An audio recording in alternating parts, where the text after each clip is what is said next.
Alright, well welcome back. Hopefully you had a good day today. And we're moving on towards, of course, our second break coming up shortly. So first thing we want to do is to discuss the work that we just took a look at. Because the skills that we learned from Unit 3 and parallel lines and transversals are going to be very useful to us and what we'll begin discussing today. So first question, give us a little figure there, all labeled up. It says choose the reason, the statement, if one measure of angle 1 is 65, so that would be right there, then the measure of angle 5 is 65. So basically they want us to figure out what is the relationship between those two that would cause them to be congruent. So what is the relationship between angle 1 and angle 5?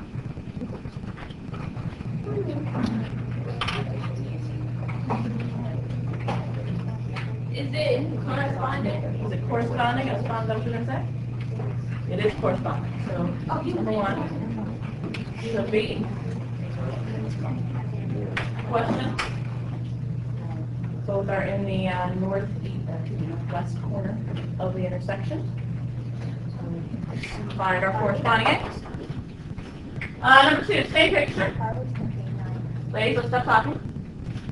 Choose the reason that 3 is 115, so it's there. Then 5 would be 65, so clearly not congruent. What is the relationship between 115 and 65? Those should do. Equal 180, so there's a supplementary relationship. So of the options given to us, what is the relationship there that would have our supplementary relationship? A. Alternate interior angles are not supplementary. Would it be same side? Same side interior, yes. Those two make 180. And that's the relationship there. They're both on the same side of the tree. Both on the left. So they should be supplementary. Number 3, 2 is 115, and 7 is 115. So now we have another congruent relationship. Let's be smart here. We just talked about the fact that the same side would be a supplementary relationship, so it's not, we know it's not going to be C. Yes, ma'am? B, alternate exterior angles sounds great. They are on alternate sides, opposite sides of the transversal. They're both on the outside. So it would be correct. So B would be correct.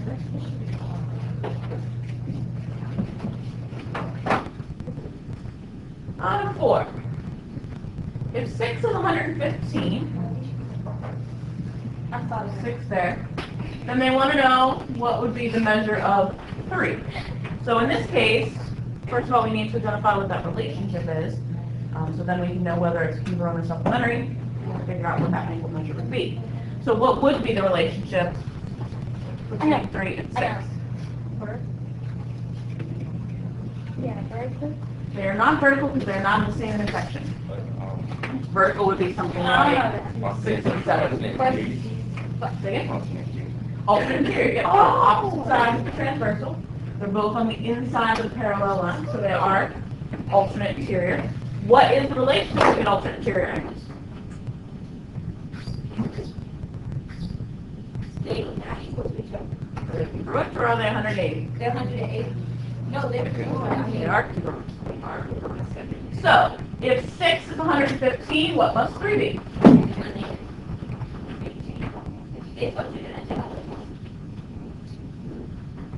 Questions?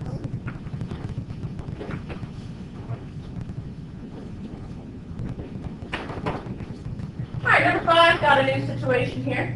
It says, which of the following is not true when A is parallel to B? So we have different statements that have been made. We want to find the one that is not true. So our first option is that if A is parallel to B, 1 would be congruent to 5. So this congruent to this.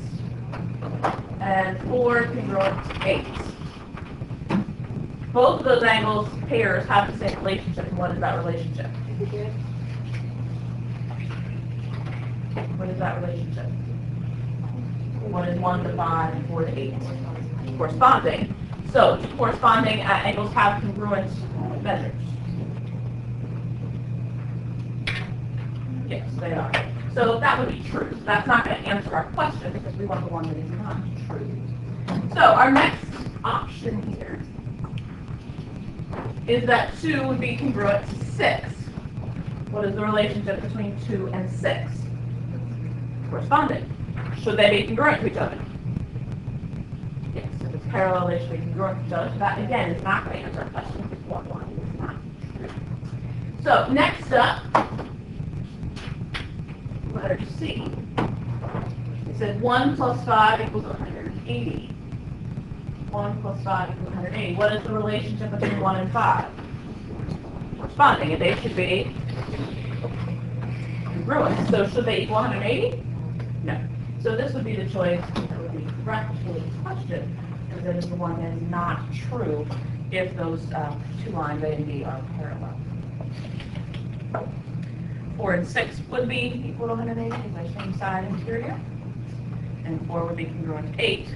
And part of what they said in A that they said was true. Questions on that one? All right, and the last one, we had the different picture here with 2 sets of parallel lines. Like I said, they gave us 3 different problems here that we needed to use these A, B, C, D options for.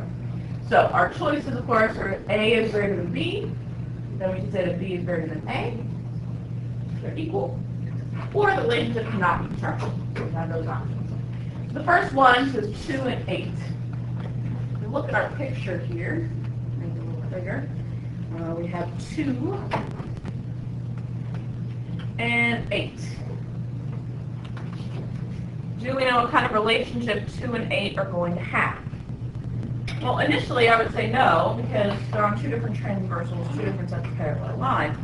But they told us that, of course, A is parallel to B and X is parallel to Y. So that means that these things are all interconnected with one another. I always like to use corresponding angles because I think those are the easiest to find. So if we look here at this little intersection point, we have 2, which is on the northwest corner. What is going to be our corresponding angle down here?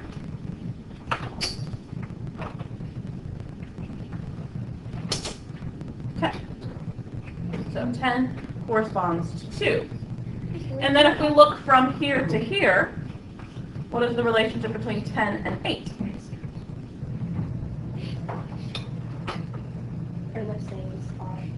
Right, so they're corresponding again, and so they should be congruent as well. So if this is congruent to this, and this is congruent to this, that is that. So in number 6, they are equal. So it is 8. Questions on that one?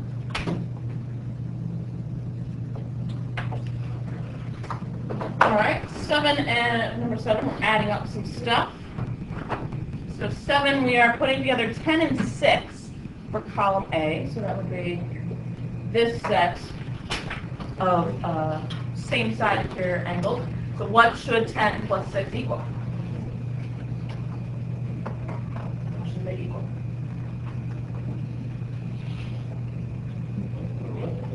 So what? 180. Okay. Should equal 180. So this guy over here should be equal to 180. Now our other option was 3 and 12. 3 and 12. Well, 3 is clear over here. 12 was clear over there. Let's see what kind of relationship we can decide. Well, 3 would correspond to 11, so those 2 would be congruent. And then 11 would actually be alternate exterior to 12. So these 2 things are actually going to be equal to each other. Would they be equal to something that is larger than 180? No. So in this case, I would say that A is going to be greater because that's going to be equal to something that's larger than 180.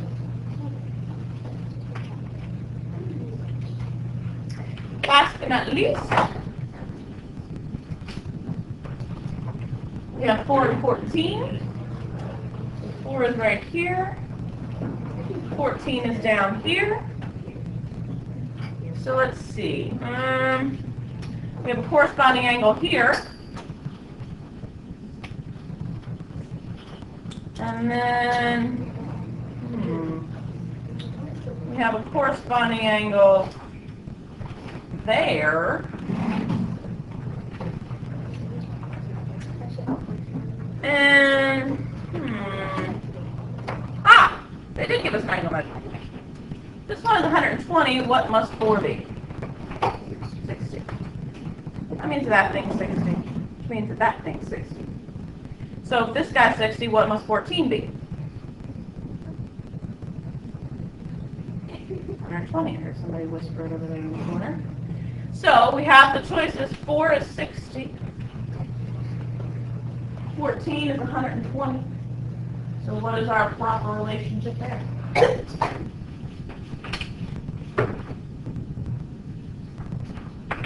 Which one of the 4 choices?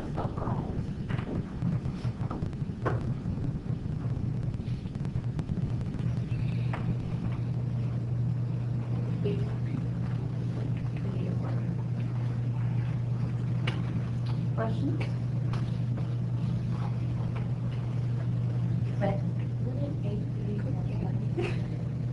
8 is, oh, did I get that messed up? Oh, you know what, you're right, because that's not the corresponding angle, is it? So that would be, here.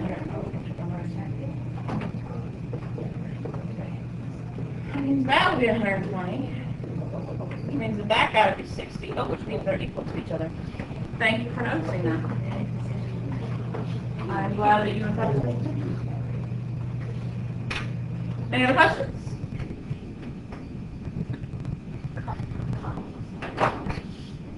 All right, so let's dive into our new note packet. You'll notice on the front that we have the skills we will learn, in addition to the vocabulary that we will need. We're going to talk about just a couple basic items today, and then we're going to talk specifically about a different type of polygon. What polygons did we focus on during our last unit? Right. So we're done with triangles for the moment. We'll come back to triangles next unit in a different way. But we're going up the ladder now to our next type of polygon. And so we'll move forward looking at some different stuff there. So the first thing I want to start off with is the definition of a polygon. You'll notice it's written up there for you. It's a closed figure formed by, of course, coplanar segments, because they obviously have to be on a plane in order for this to work out. Polygons come in 2 basic forms. You have the convex polygon, and you have the concave, or non-convex polygon.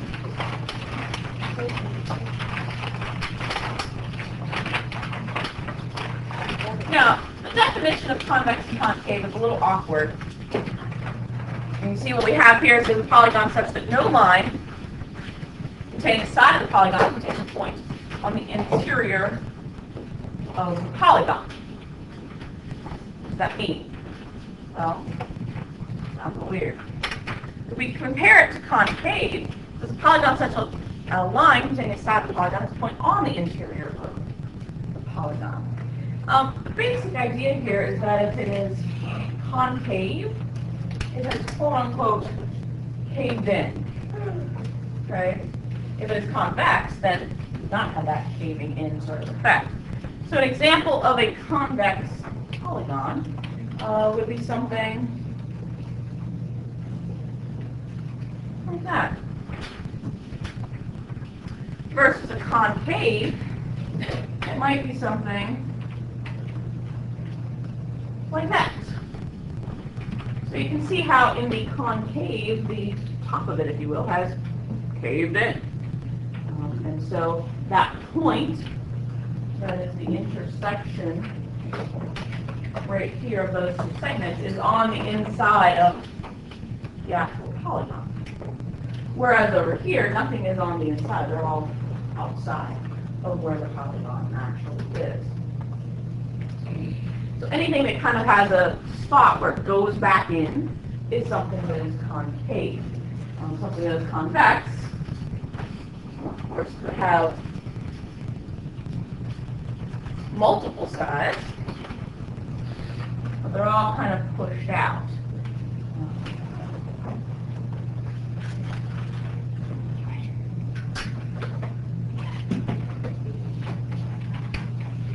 something like that, the concave various parts that have been pushed in.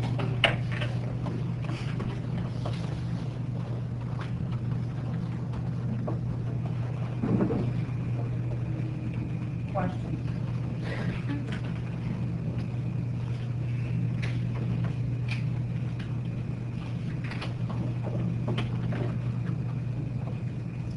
Now we also have a definition here of a regular polygon. Regular polygons have to be convex, and they have all sides and all angles congruent. So what is a figure that you know where all sides and all angles are congruent? Equilateral triangle. Equilateral triangle. Somebody else said over here? Square. Okay, so both of those are what we would consider a regular polygon. So let's draw both of those, which are great examples. Their angles have to be congruent, so we'll mark those all three as congruent. And then their sides all have to be congruent, so we'll mark those three as congruent as well for a triangle.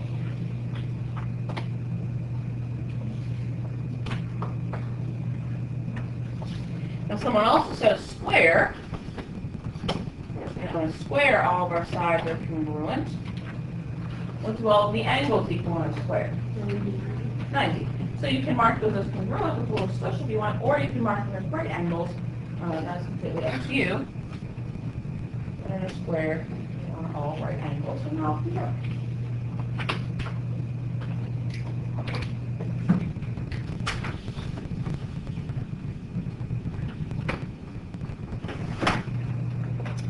An irregular polygon is pretty much anything else where you don't have all of your angles and your sides congruent. So when we're talking about triangles, we need to do like a right triangle, for instance. You know, in a right triangle, you can't have all three sides congruent. You can't have all of the angles be congruent.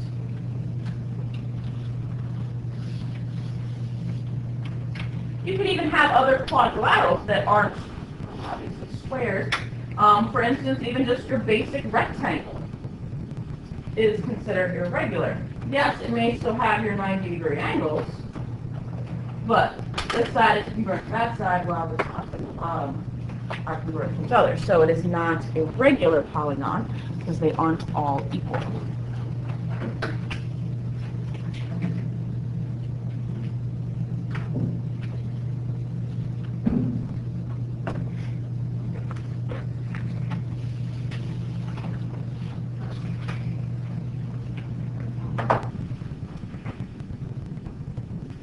Polygons are classified by the blank, blank, blank. How do we name polygons? Sides are important. Yep, sides actually fills in this blank right here. What about the sides would give us a name for a polygon? Length.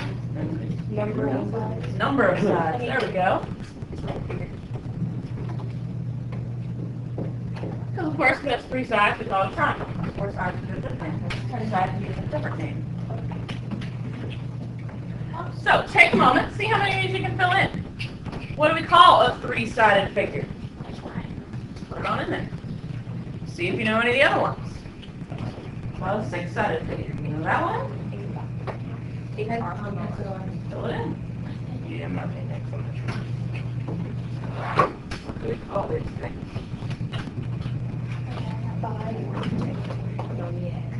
maybe you know what a five-sided figure is from.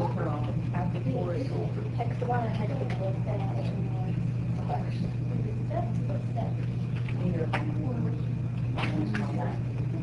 No, like, no, it's eight.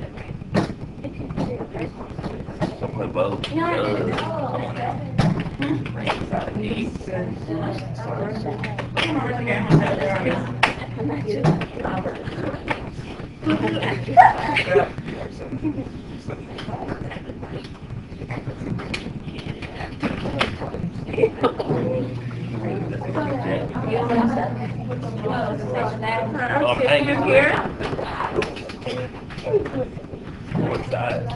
Where? It was actually right there.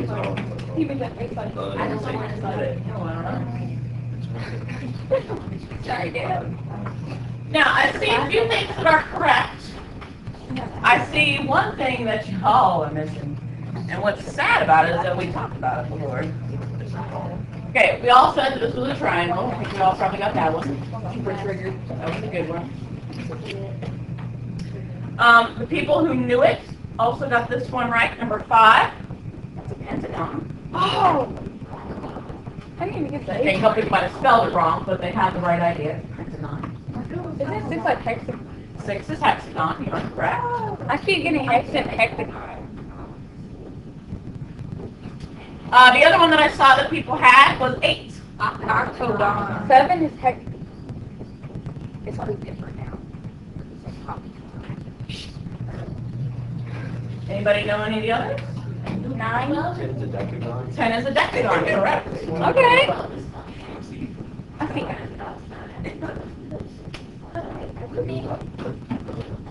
Now, what we are naming, again, is just the basic figure. What do we call any figure that has 10 sides? It's called a decagon.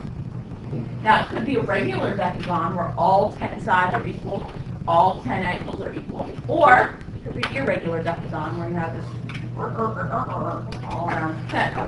Okay? Now, there are a couple here that we have not filled in. First one that I would like to point out, someone was trying for number 7. Right? 7 is called a heptagon. I thought it was hex. I said that. No, you didn't. You said hex. Oh, I said that. Hexagon? I thought it was Heptagon. Okay, so 7 is a heptagon. 9. Nonagon.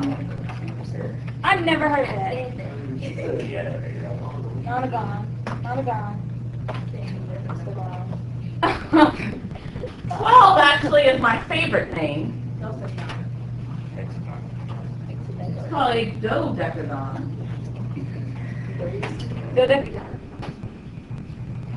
That's so. Now, there are names for 17-sided figures. There are names for 20-sided figures. There are names for 13-sided figures. I don't have to worry about all of those. Okay? We need to worry about 3 through 12. Anything else will just be represented by n. And so if it's something beyond 12, you may see it just referred to as an n-gon. And I'll tell you an n-gon with 70 sides. Now, there is one that we have not filled in up here. Quadrilateral. So many of you have square or rectangle written down. Those are specific types of quadrilateral. So 4 sides to a figure is called a quadrilateral. Quadrilateral. Yeah, no, no.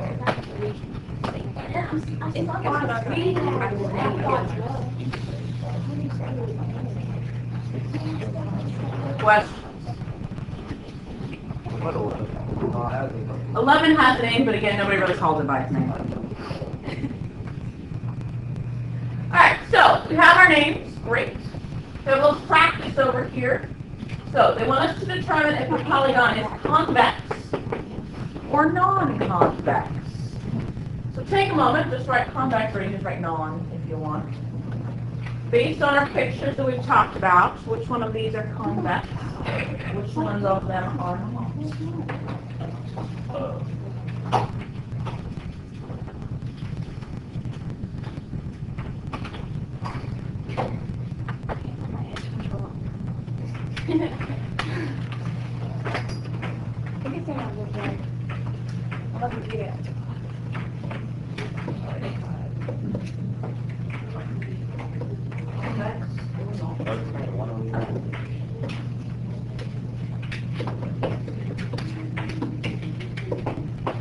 Pushed out figure or is it collapsed down? Does it have some kind of part that isn't clear?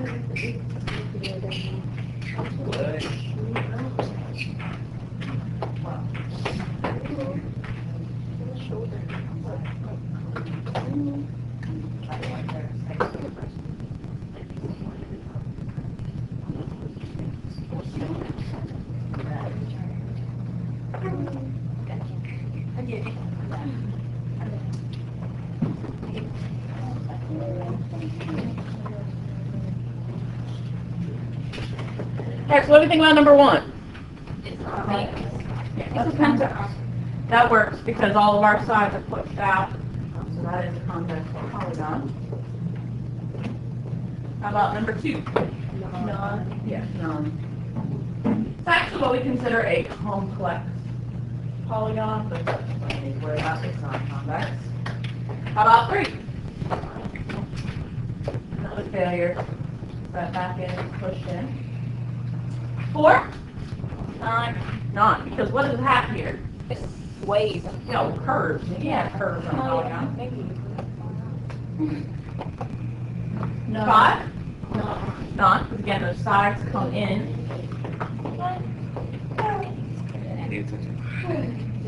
What about 6?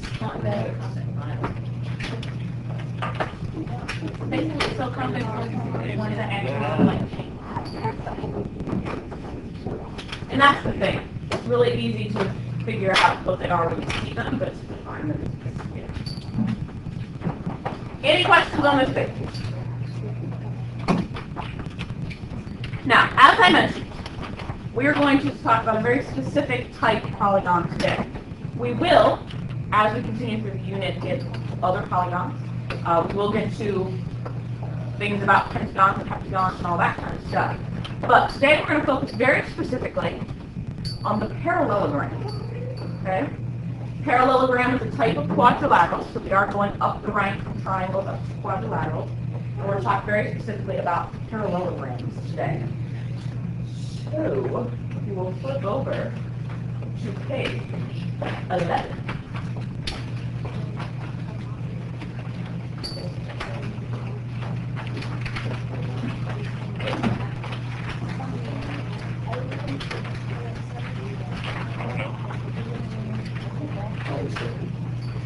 Parallelograms are extremely important to geometry because it is kind of the major heading for a lot of different polygons, a lot of different quadrilaterals specifically. And then when you get to bigger polygons, you can break them into parallelograms that help you out a lot of different properties that apply to parallelograms. So first thing we need to do is to define a parallelogram. So you can see up here it says parallelogram. Okay. It is a quadrilateral. It has 4 sides.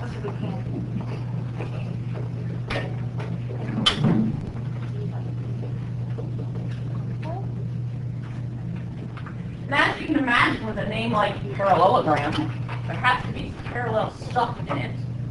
So it's a quadrilateral with 2 sets, 2 pairs of parallel lines.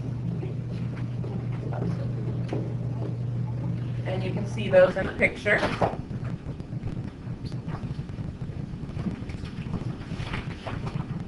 Side QP is parallel to side RS. And then side QR is parallel to side PS.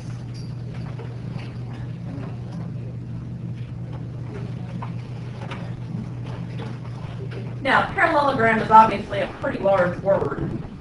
And so again, mathematicians wanted some way to notate that without having to write out the word parallelogram a bunch of times. And so they just basically came up with using a little baby parallelogram. And the one thing you do have to be cautious about, okay, is that when you name a parallelogram, you start at one of the corners, whichever one, and then you need to go around the outside. Okay? So, up to you, of course, which one you start at. Start at, I don't know, S, and then pick a way to go. I usually go clockwise. And then you just name it around the parallelogram. So S, P, Q, R. Could you go P, Q, R, S? Yeah. Q, R, S, P? Yeah. All of those are appropriate names. Just make sure that you get them all around the outside. Okay? Don't jump around. So in other words, you could not name it Q, R, P, S. Okay? Jump around. Q, P, R, S would not work. Gotta go around the outside.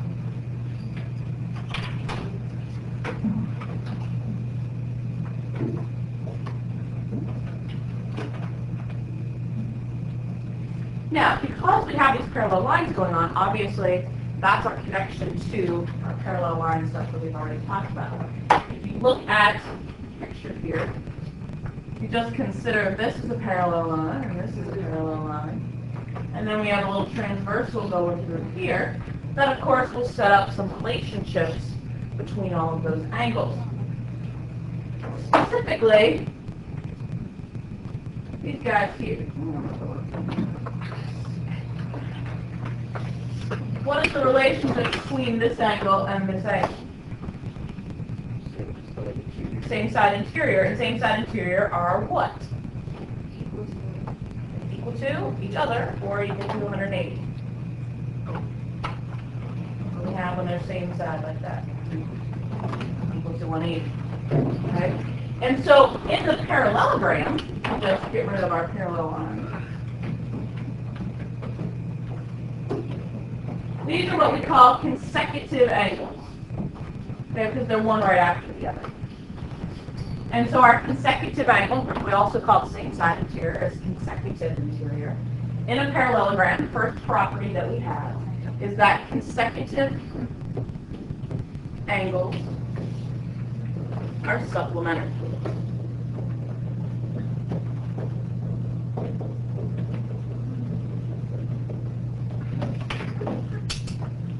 So our 180 degrees will again be important.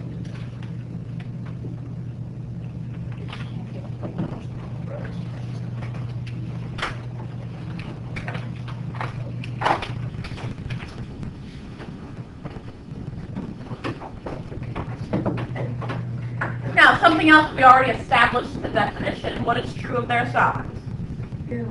Parallel. So opposite sides are parallel. Is the second property of parallelogram you need to know.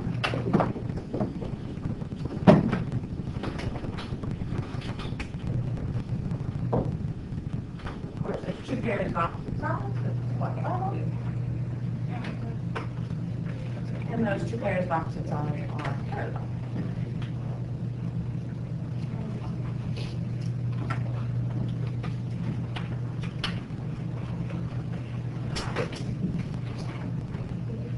But not only are they parallel, they have another fabulous property. You had to guess, what do you think it is? Besides being parallel, what else might be true of the opposite sides? Equal to? Congruent. Exactly. So opposite sides are also congruent.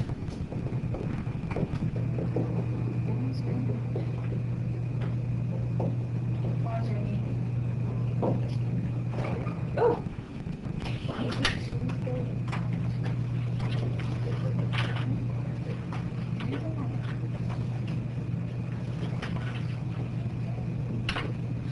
So we have opposite sides that are parallel, opposite sides that are congruent.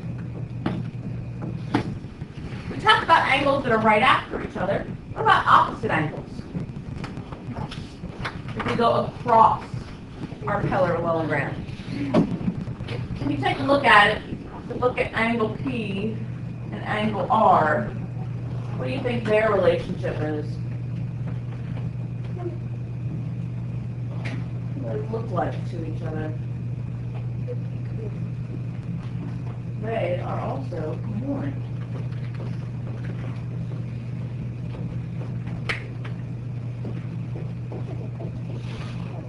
Now, all of these properties, of course, are things that over time people develop theorems about, they wrote proofs about, to establish that yes, in fact, these things are correct. We, of course, are just looking at them from the aspect of a property because it is something that applies to a parallelogram.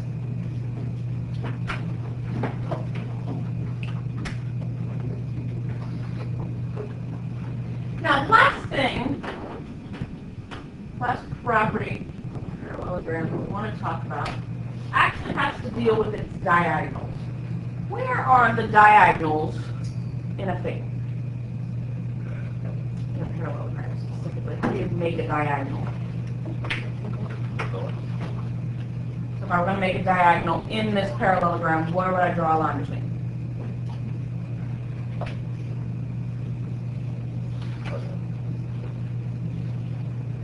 How's the diagonal go? Up, Both sides, left to right. left to right. Okay, so if we're going to make a diagonal in this parallelogram, what would I connect? Q and the F, sure. That makes a diagonal. Go across our polygon, quadrilateral, make a diagonal there. There's another one we can make. Yeah, check. So there are two diagonals that we can create in a quadrilateral, specifically our parallelogram here. And so what happens in a parallelogram specifically is that these diagonals bisect each other.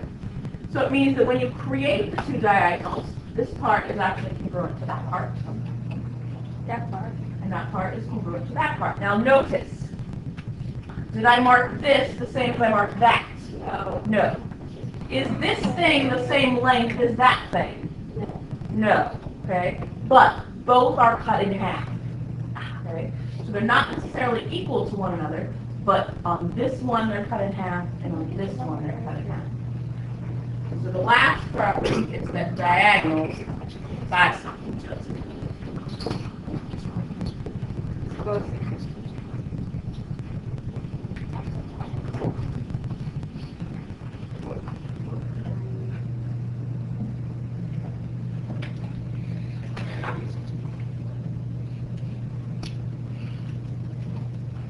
Now, it is extremely important that you learn, I might even say memorize, these 5 properties. It is something that we will use continuously throughout the unit, throughout our studies for the rest of the year. You'll notice there's a little mnemonic device down here below our properties. If you think about how we have started each of these statements, it makes the word please. Okay? So we have consecutive angles or supplementary, that's our C. We have 3 different things about opposite sides and opposite angles. Those are our O.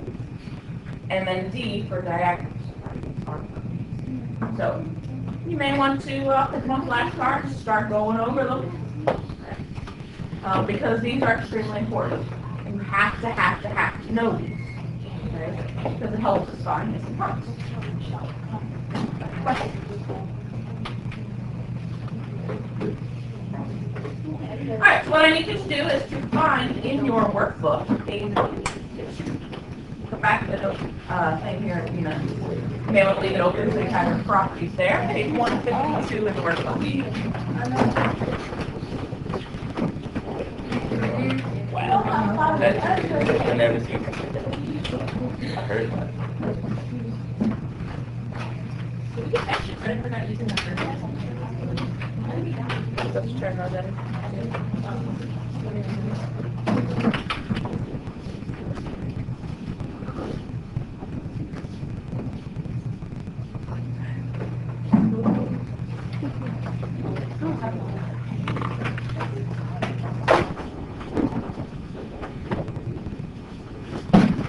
Alright, so page 152, book number 17. Again, we can now use these properties to find missing pieces in our parallelogram. You'll notice, though I did not put the directions up here, it says find the measures of the numbered angles for each parallelogram. So it did in fact tell us, hey, these are parallelograms.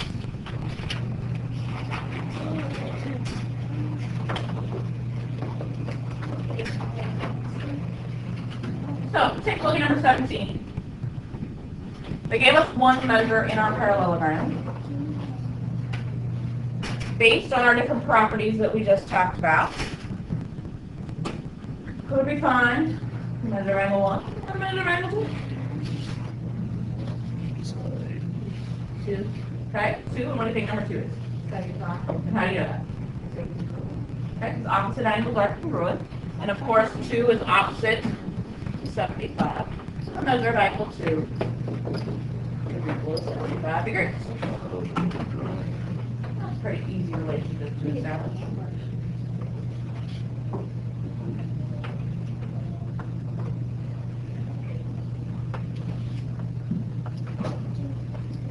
Now, is number 1 opposite to 75? Yeah. No. They're not opposite. What do we call them when they're beside each other, one right after each other? Consecutive. So what is the relationship between consecutive angles in a parallelogram? Equal to 180. So what do we need to do to find what measure of angle 1 is? Subtract 180.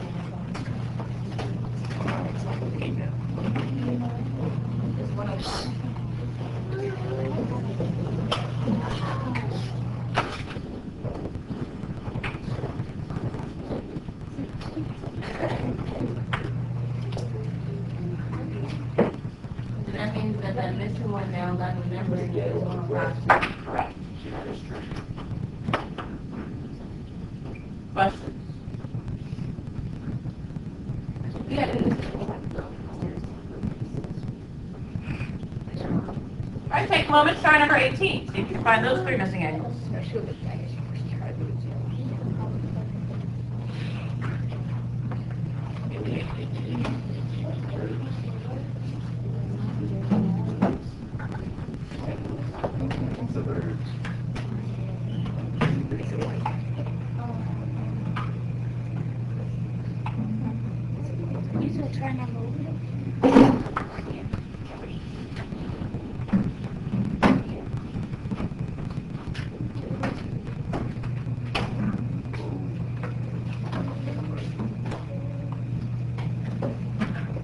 Vertical will not be anything on any of these values.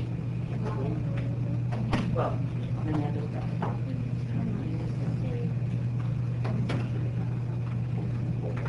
And we're on number 18. Go to them.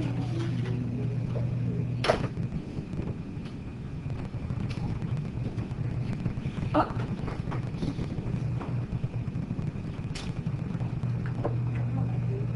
Which one is probably the fastest to find? 2. Because it's 112. Yeah, it's going to be equal to what we have there already. So we know that the measure of angle 2 is 112. What's not going to mean? So what about the measure of angle 1? 68. 68, because of course it has to equal 180 with 112. And then 3? 68. Once you have one of them, you got both of them.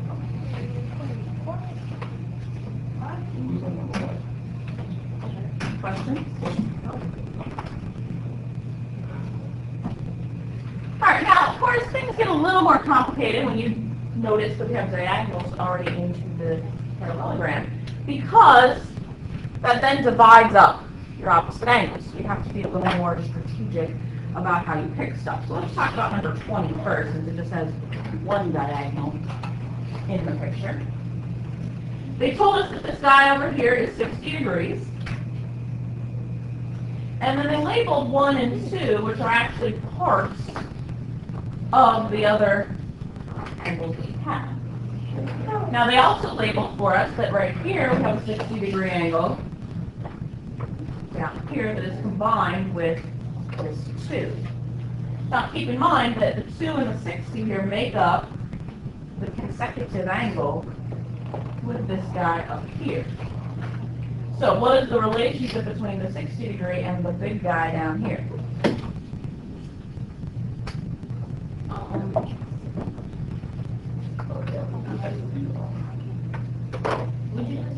We want to know the relationship between the angle here and the big angle here, which would basically be like 1 and 2 here in this picture. They equal to 180. So we know that this guy is 60. No. We know that part of this guy down here is 60. And we know that we have this missing piece that we're looking for. And we know that that has to equal 180, because all three of those things together. 60 and 60, of course, is 120. And then we subtract all over. And what do we get for the measure of angle 2?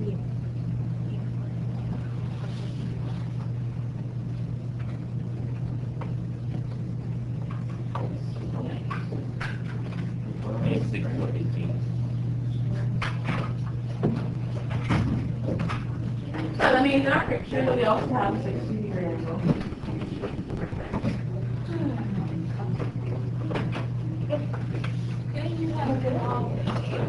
said that was 60. What's my name? Oh, never mind. Now, we could, of course, go through a similar process to get this guy up here, but we have a piece of good news. If we think about, of course, again, that these are parallelograms. We have our two parallel lines. We have our transversal cutting through here. What is the relationship between this angle and this angle? What do we call them? Not corresponding. Or somebody said something interior. I didn't hear what you said. Alternate interior. So what is the relationship between alternate interior?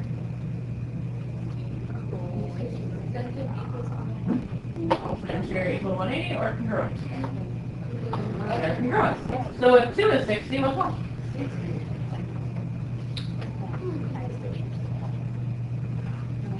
And that happens every single time you have diagonals cutting like that in a parallelogram. The angle on the right top is going to be the same as the bottom left. Here is going to be the same as here because of that alternate interior relationship.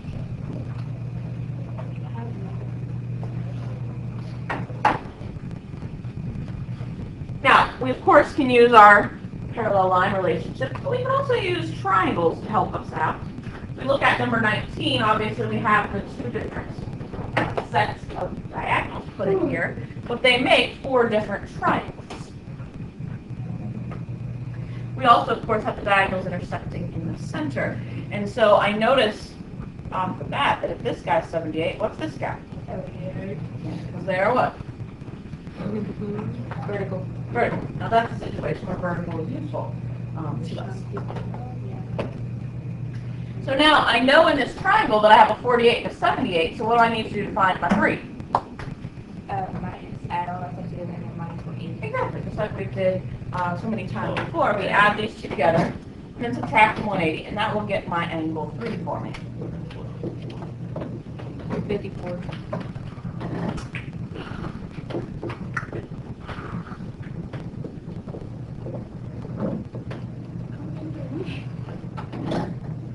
So that means I have 4 degrees there.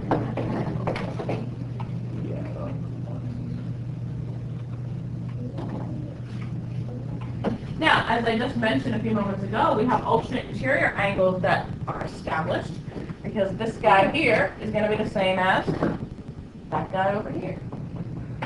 Top right, bottom left. So that means that angle 1 should also be 54. You do the same thing between 1 and 2. So, probably. Top left is what? This guy here would be 28, yes. You do the same thing because 1 is But how are we going to get angle 2? Linear pair with the what number? 78. Because 78 and angle 2 make that line right there. So we can do 180 minus 78. And so we should get that 102.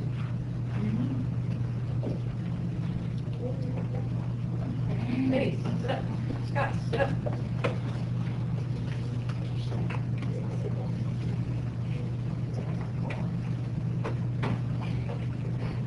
Questions?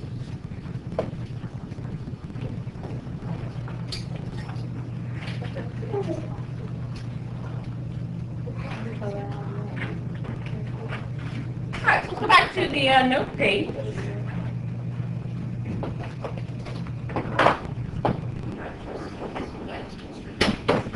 Try this first example here. Looking for several missing pieces. I gave you some angle measurements and some side measures up in the top, so I would encourage you to write those on the picture.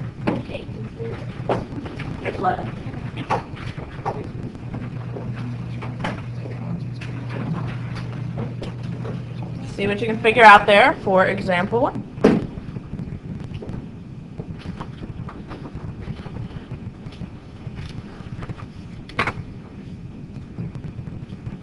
ABD, one of the the angles in the parallelogram with its whole angle? No. One of its parts. A, B, D. Is that angle right there? So it is 65 degrees.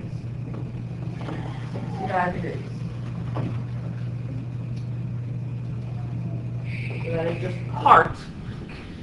Just part. Of the big angles on the parallelogram. Alright, next one they told us was CBD. CBD. 45 degrees. Right in there.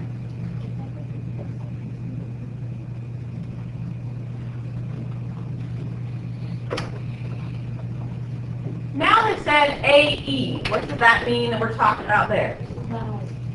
A segment of some sort. Is AE part of the side?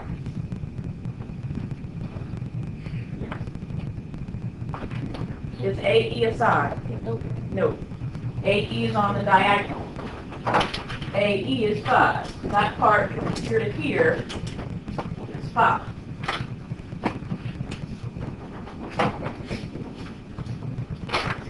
And then finally they said that BC was 8. Is BC a side? Yes, BC is where? To the top. That is 8. Okay. Alright, so I'll give you a moment. See if that helps now. Can you find your missing pieces? Okay. Oh, God. Make sure everybody. I didn't bring that. What did you say? You're nasty. I don't I understand. didn't know you were down like that. So, okay.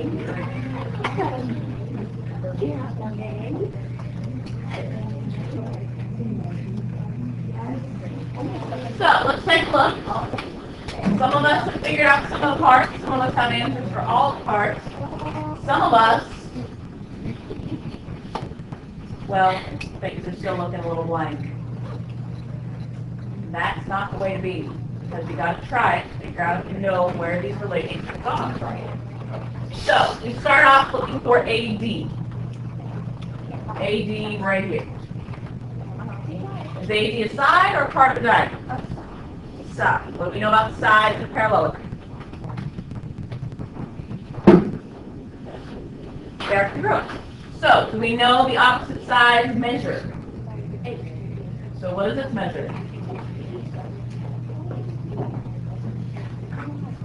Stop talking. Next, they want us to find EC. EC would be in here. The side or part of a diagonal? Part of a diagonal. Is that part of a diagonal we know something about? It's Right, because they are bisected. So 5 and 5. What would we answer if they asked us for the length of AC? 10, because of course 5 and 5 is 10. Find that out. Now, they have not, incidentally, given us any information about the length of VE or ED, so we couldn't talk about the measure of that diagonal, nor could we talk about the measure of VA or CD. They haven't given us any information there. Now we move on to some angles. Here are all my colors here.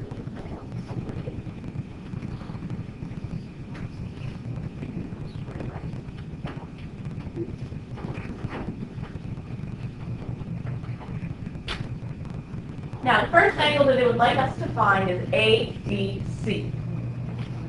ADC. They want this big angle right here. What do we know about angles in a parallelogram? Opposite angles are congruent. So do we know anything about the angle that is opposite over here? It's 45 and 65, because this whole big angle is the sum of those two. What do we get when we add those two things together?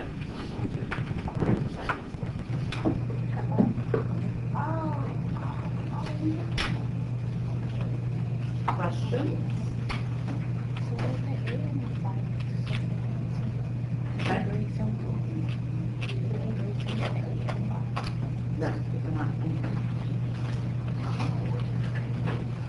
All right, so now we move on to the next angle. They want BCD. BCD. That's the big angle up here. Now we just established, of course, this guy down here is 110 degrees. What do we know about angles in a parallelogram? Obviously, no opposite sides or opposite angles are congruent. Do we know what the measure of this guy is over here? No, so we can't use that. What else do we know about our angles in a parallelogram? Consecutive are supplementary. So, do we know something about this guy and this guy? Yes, they should be supplementary. So, if this guy is 110, we got that would be supplementary.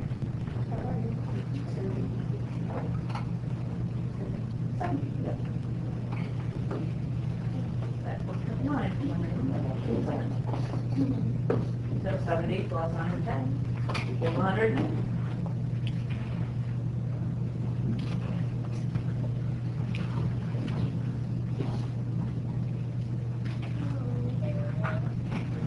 Last one they asked about BDA. BDA. So now at this point, they don't want one of the big angles, they want one of the smaller parts. This smaller part is going to be congruent to which of our smaller parts up here? 45, because that's going to be in the opposite side. So that one.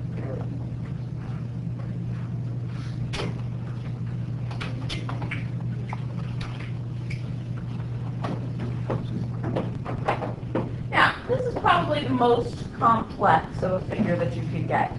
They have these different diagonals put in and whatnot. But of course, we can also have situations where we have expressions involved as well, though usually not as complex. So if you look over to page 12,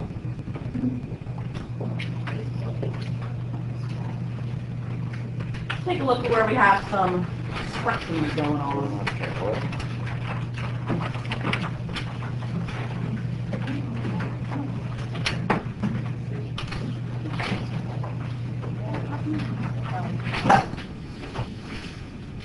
They want us, of course, to find x and y. Let's take a look at number 2. Start at x.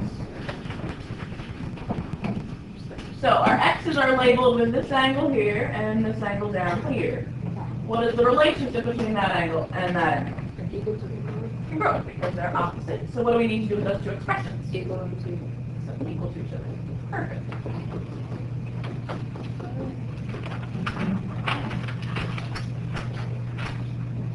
And then, of course, we do our amazing solving. I'll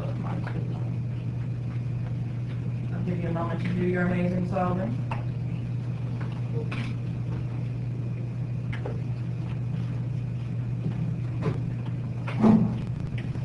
It's extra 40. Dang it. I was almost there.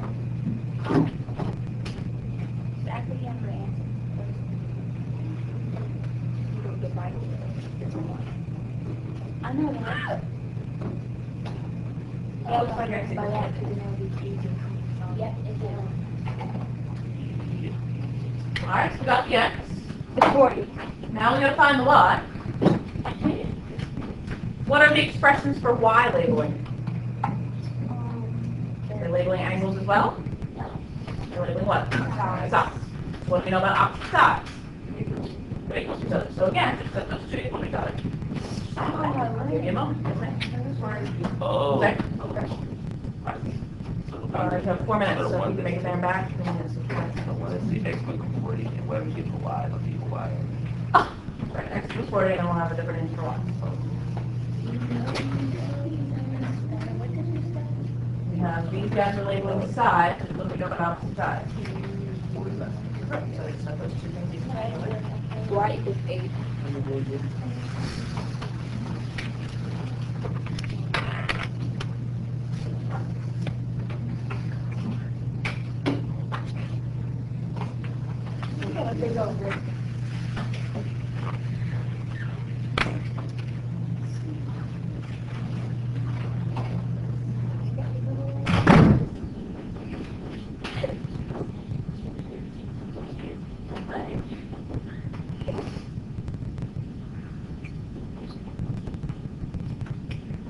looks like y is equal.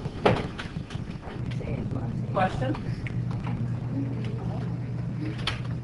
I like problems like that. Alright, let's take a look at number 3. Start with our x's to say hypothetical. What is the relationship between our two x expressions? You know what? Supplementary, because they are consecutive angles. They're not opposite, they're not equal to each other. They're going to be equal to 180. So what do we need to do with those two things? Add them. And do what? Equal to 180. Oh look, the same kind of process as we were doing with triangles. Just on a different thing. So our x equals.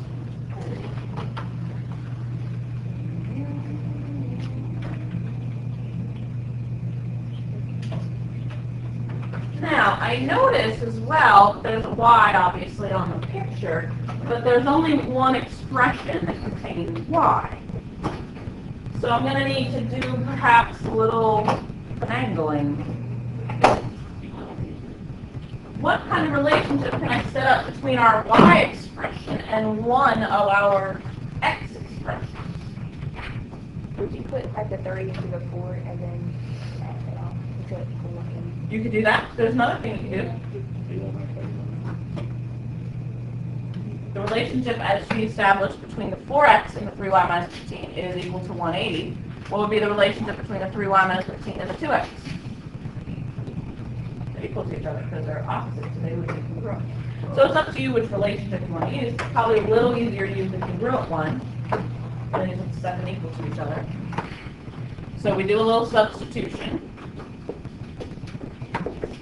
Set that equal to our opposite angle.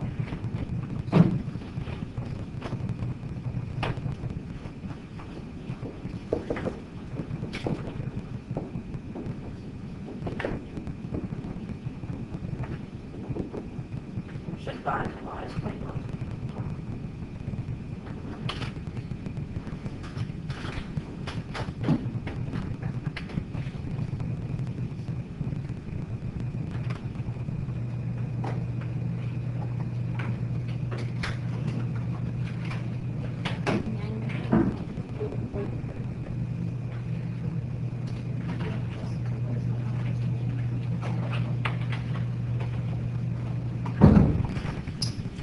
Now, in number 4,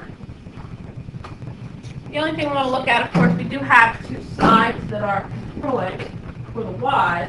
What about the x's? What are they labeling? Diagonals. And so we have this half diagonal, this half diagonal. What should be true of their relationship? They're bicycles. So again, we have a situation where we just need to set the two things equal to each other. Just the two halves of the diagonal are equal.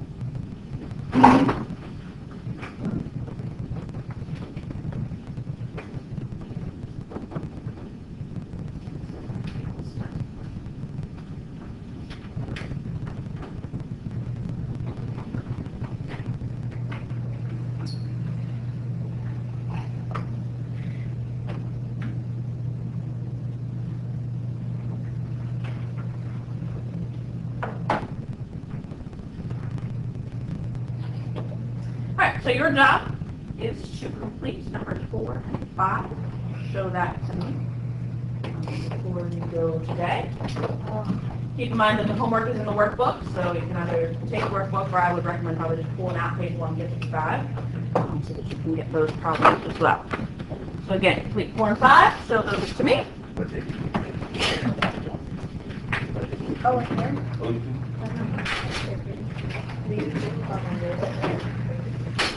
So that's what.